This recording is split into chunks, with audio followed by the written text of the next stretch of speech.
মামনি, বই খাতাগুলো নিয়ে আয় দেখি, ঠাকুরের পায়ে দিতে হবে। আর আমি রং তুলি দেবো না মা? কোনো দরকার নেই, সামনে মাধ্যমিক পরীক্ষা, এখনই আঁকাচোকা তুলে রাখ।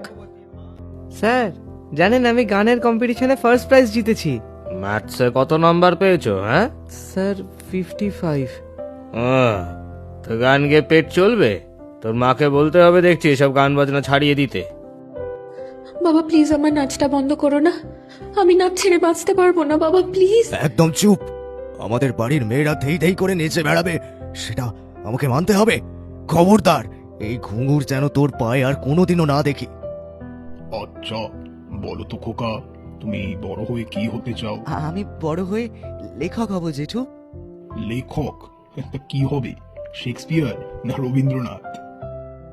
এই সুজয়, তুই তো খুব ভালো গিটার বাজাতিস, তোর তো গিটারিস্ট হওয়ার শখ ছিল, সেসব ছেড়ে কর্পোরেটে এলি কেন?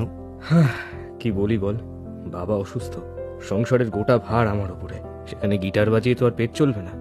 ছাড়, বাদ দে। আচ্ছা মা, আমি দিদার কাছে শুনেছি তুমি খুব ভালো সেতার বাজাতে। তা এককালে বাজাতাম, কিন্তু ছেড়ে দিলে কেন?